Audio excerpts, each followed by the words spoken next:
Pokémon, possibly the most successful anime franchise to ever hit America. Sure, there are other very popular animes such as Dragon Ball Z and Sailor Moon, but Pokémon is the one that everyone knows. Even people who may not even have a clue what anime is has at least heard of Pokémon, and they could probably even name a few of the characters. So, where exactly did this television series come from? It's plain to see that this is an American-style animation. Well, as I said before, Pokémon is part of an animation style known as anime or Japanese animation. Anime is probably most well known in the US for its outrageous character designs. Huge, brightly colored eyes, gravity-defying, multicolored hairstyles, impossible body proportions, and crazy, colorful clothing. Although this type of animation may look really different from Western styles, this animation style actually gained a lot of influence from one of the most well-known animation studios in the West. Despite this, it has developed into its own unique style and has become its own animation genre.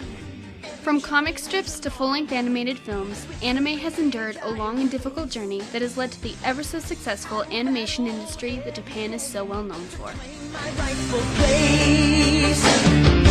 Come with me, the time is right. There's no better team. At the beginning of the 20th century, cartoonists in Japan started to experiment with animation. Over the next few years, they would release several popular shorts. These shorts usually depicted some sort of Japanese legend, such as the legend of Momotaro. However, each short was only about 5 minutes long. In 1937, Walt Disney released its full-length animated film, Snow White and the Seven Dwarfs. With this film, Disney proved that animation could have just as much entertainment value as a full-length live-action film. For the next 2 decades, animation studios all over the world, including Japan, tried to match the legacy that Disney had created, but they all failed.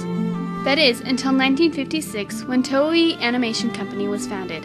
Toei successfully followed the Disney model. They released a film every year, the films were based on popular fairy tales, and the hero most often had some kind of animal sidekick to accompany them on their adventure. Some of Toei's most successful films during this time were Magic Boy, Alakazam the Great, and The Adventures of Sinbad. It was during the time of Toei's great success that Osamu Tezuka joined the animation industry. Alakazam the Great was based upon Tezuka's manga of the same name, and so he was brought on as a consultant for the film. After Alakazam was released in 1961, Tezuka went on to create his own animation studio, Osamu Tezuka Animation Department, or as it was later known, Mushi Productions. By this time, Tezuka had become a fan of the Hanna-Barbera cartoons that had first premiered in the 1950s. They inspired him to try something new with anime. He wanted to create a full-length animated television series. He soon released his series Tetsuo and Atom, a story based upon his manga of the same name about a boy who uses his robotic abilities to protect the world from evil. The series became an instant hit and would eventually make its way to the United States as Astro Boy. Osamu would later release other popular animes, such as Jungle Tight Day or Kimba the White Lion, that would also make debuts in the United States. With Tetsuo and Atom came the birth of the popular character styles that we see in anime today. Tezuka was really inspired by the character designs of Disney and decided to include some of those styles in his own works. He gave his characters extremely large eyes and a slender figure.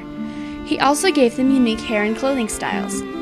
These styles were much different than the designs of previous anime styles, but these styles would quickly become the basic style for anime thereafter. For the next several decades, animation in Japan would grow tremendously. Studios would experiment more and more with television animation, leading to the thousands of anime series that are present today. So maybe, next time you sit down to watch your favorite episode of Pokémon, you'll know the story behind it, and maybe you'll stop for a moment to say thanks to those few brave cartoonists who had the courage to try something new.